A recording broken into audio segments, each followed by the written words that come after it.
अस्सलातु वस्सलामु अलैका या रसूलल्लाह, अस्सलातु वस्सलामु अलैका या हबीबल्लाह।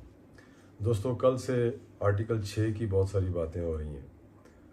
कुछ जजेस ने कहा है कि आर्टिकल 6 का इस्तेमाल किया जाए। आर्टिकल 6 पहले भी लगा है और एक ऐसी शख्सियत के ऊपर लगा है जो इंतहाई मुहब्ब वतन था।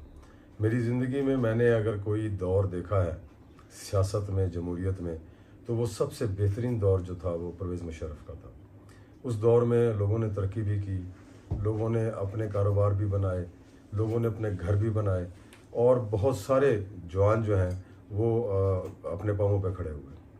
उसके बाद और उससे पहले जो दौर मैंने देखे हैं वो हमेशा हमें पाकिस्तान ख़तरे में लगा। आर्टिकल 6 का जहाँ तक तल्लक है, उसको लगाने के लिए जो कहा गया है उसके ऊपर फवाद चौधरी ने भी बहुत सारी बातें की हैं, इमरान खान साहब ने भी बहुत सारी बातें की हैं। लेकिन आर्टिकल 6 का लगना लामाला सी बात है, गद्दारी की बात है। अब आप इसको इस तरह देखें कि कॉन्स्टिट्यूशन ऑफ पाकिस्तान में आर्टिकल 69 है जो ये कहता है कि कोई भी जो रूलिंग दी जाती है पार्लियामेंट के अंदर, उसको किसी फोरम पे चैलेंज नहीं किया जा सकता। तो सबसे पहले जो इसकी खिलाफ वर्जी हुई आइन की, वो किसने की?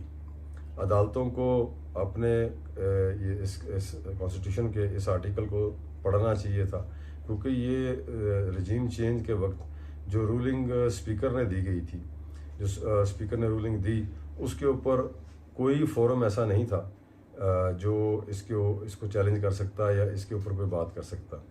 लेकिन सो मोटो नोटिस लिया गया और सो मोटो नोटिस लेने के बाद कल जो फैसला दिया गया है उसमें एक बड़ी हैरानकुन बात है कि अदालत कहती है कि हमें वो मरासला नहीं मिला या हमने नहीं पढ़ा, जबकि खान साहब ने मरासला और जो कासिम सूरी साहब हैं उन्होंने अपनी रूलिंग देते हुए ये मरासला बताया कि मैं ये मरासला सुप्रीम कोर्ट में भेज रहा हूँ, सदर पाकिस्तान को भी भेज रहा हूँ।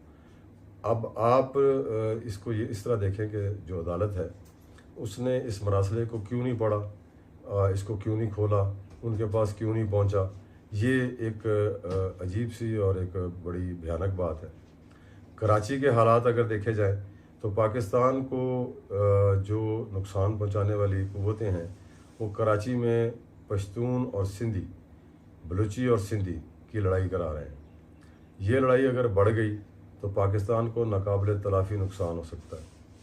जिस तरीके से पाकिस्तान को नुकसान पहुंचाने की कोशिशों को तेज़ किया जा रहा है, वो लगता है रजीम चेंज का तीसरा जो बेसिक जो कह सकते हैं आप पहलू है वो सामने लाया जा रहा है।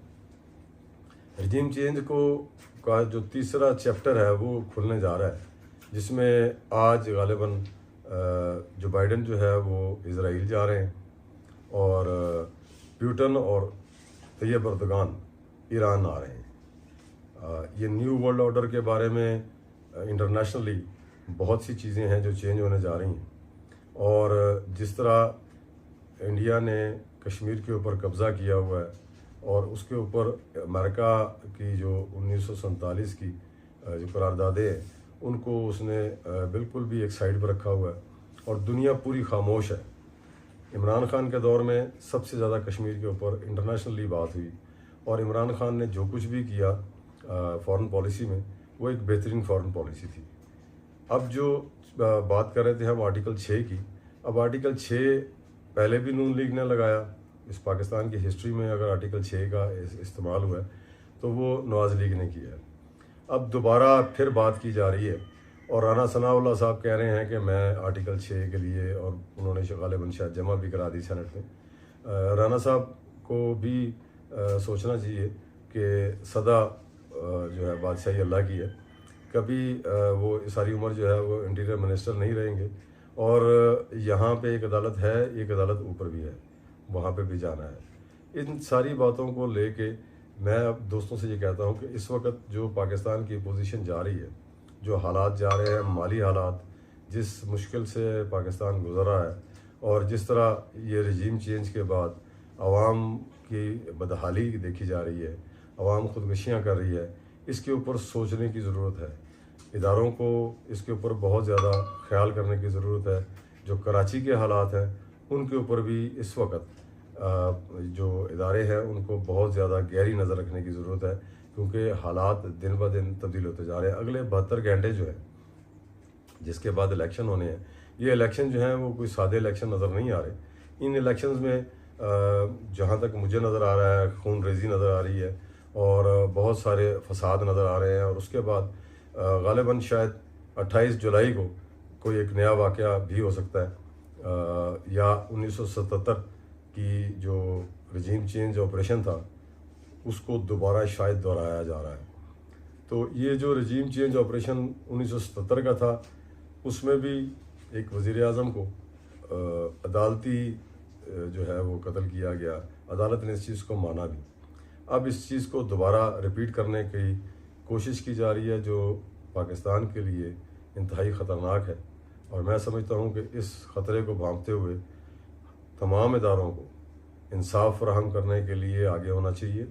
जिस चीज़ में जो इस वक्त पाकिस्तान की ज़रूरत है, जिस चीज़ से पाकिस्तान तरक्की कर सकता है, वो इंसाफ की फराहमी और इंसाफ का होना और इंसाफ के अमल दरामद, ये किसी भी मुल्क को आगे ले जाने के लिए सबसे बड़ी चीज़ है।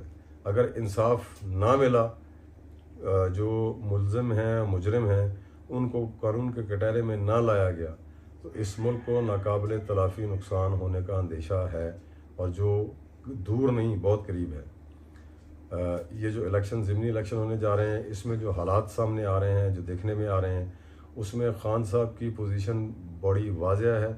बहुत ज़्यादा सीटें लेने के इस वक्त वो जो है उनकी जो पोजीशन है वो तकरीबन 18 से 19 सीटें उनकी बनती हैं जो नज़र आ रहा है। और अगर ये कम की गई और इसको किसी तरीके से मैनिपुलेट किया गया तो यकीनन ये फसाद खड़ा होगा, और इस फसाद के बाद जो हालात है वो 28 जुलाई तक इंतहाई ख़राब हो जाएंगे। इस महीने में अगर अवाम और जो इदारे हैं वो आमने सामने आ गए तो इस मुल्क की इस वक्त ये कंडीशन नहीं है कि ये बर्दाश्त कर सके। आज के लिए इतना ही। अल्लाह हाफ़िज़।